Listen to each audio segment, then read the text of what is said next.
শসা, কাঁচামরিচ, তারপর হচ্ছে ধনিয়া পাতা, গাজর, পেঁয়াজ, এগুলা কুচি কুচি করে নিছি।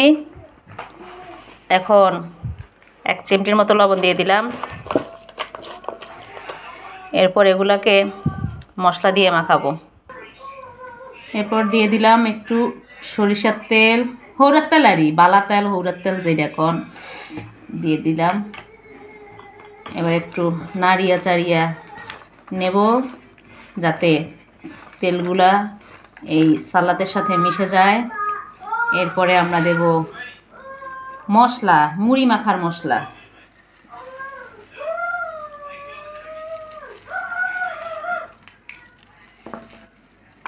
যে মুড়ি মাখার মশলা দিয়ে দিলাম।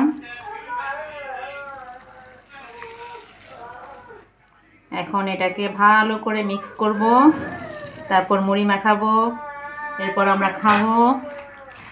আর আপনারা চেয়ে চেয়ে দেখবেন, আমরা খেতে থাকি, আপনারা দেখতে থাকুন। এই যে এটা মাখানো শেষ। এরপরে এখন দেব মুড়ি। তো মুড়ি নিয়ে নিলাম 1 বাটি। এখন মুড়িগুলো দিয়ে দিচ্ছি। কি সুন্দর শব্দ হচ্ছে না, ঝুনঝুন ঝুনঝুন করে।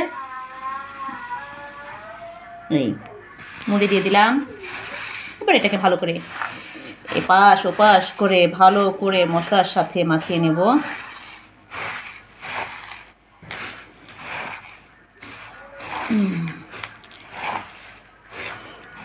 সন্ধেবেলায় মুড়ি মাখা খেতে বেশ ভালোই লাগে। আর সাথে একটু সালাদ টালাদ হলে ভালো। টমেটো ছিল না ঘরে।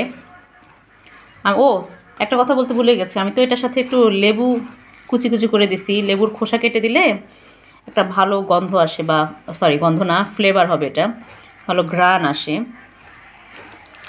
এই ঘ্রাণটা ভালো লাগে। এই যে আমাদের মুড়ি মাখা শেষ। এখন আমরা মুড়িটা এভাবে মুট মুট করে নিয়ে মুখে দেব আর 2-3 বার চাবাবো। এরপর গলা দিয়ে নেমে যাবেন। বিসমিল্লাহির রহমানির রহিম।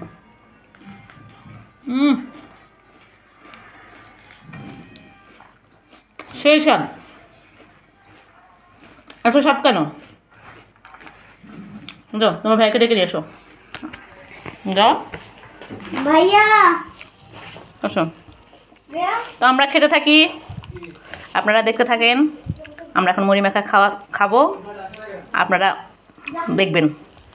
ভালো থাকবেন সবাই। আল্লাহ হাফেজ। মুড়ি খেতে খেতে বিদায় নিচ্ছি।